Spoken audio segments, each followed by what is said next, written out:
des députés katangais. Nous, députés nationaux membres du Rassemblement des députés katangais, RDK en sigle, avons tenu ce 28 mai 2023 une réunion d'évaluation du processus électoral 2023 en cours, ainsi que la situation sociopolitique à l'approche de l'adoption de la loi portant répartition des sièges par circonscription électorale pour les élections législatives, provinciales, municipales et locales, et fustigeons ce qui suit. 1. De la loi portant répartition des sièges. Bien que le Katanga ait perdu un seul siège à la députation nationale, soit 73 députés nationaux en 2023 au lieu de 74 en 2018, le RDK observe, après analyse des statistiques publiées dans le projet de loi portant répartition des sièges par le gouvernement, une réduction sensible et injustifiée de près de 500 000 enrôlés en 2023,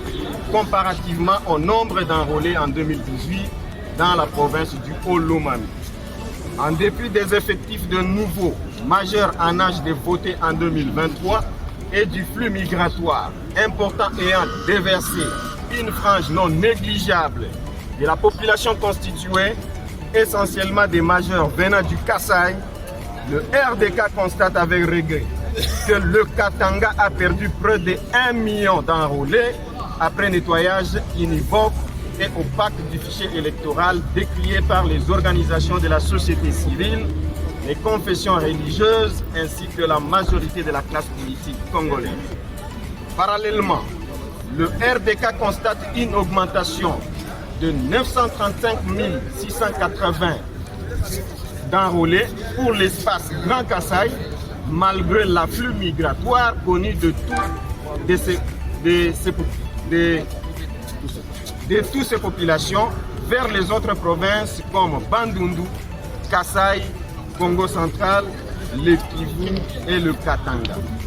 Le RDK déplore que bon nombre de circonscriptions du Katanga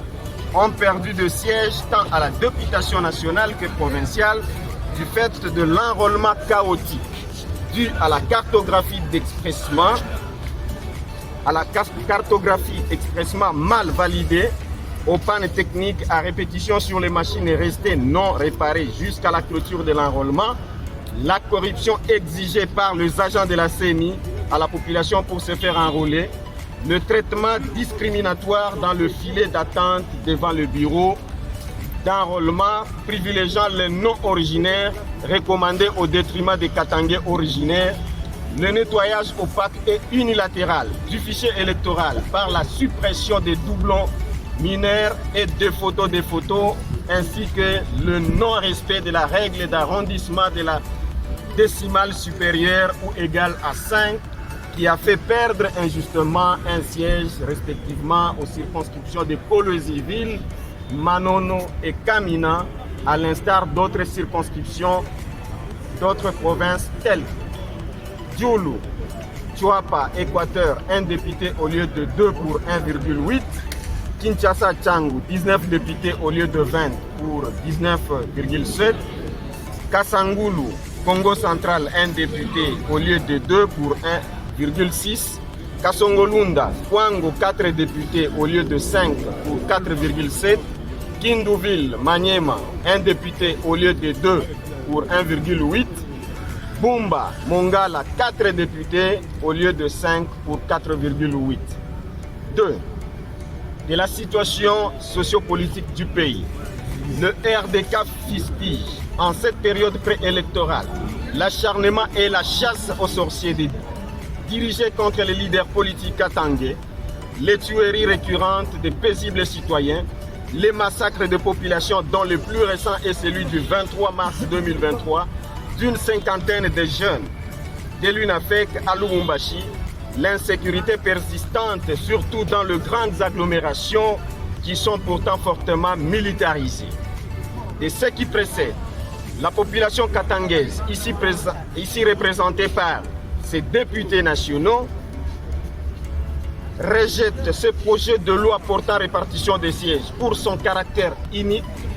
et discriminatoire et par conséquent ne se sentira pas concerné au cas où, par la force des choses, il venait d'être adopté. On appelle instamment à la sagesse des uns et des autres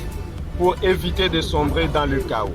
Fait à Kinshasa le 28 mai 2023 pour le RDK, la liste en annexe.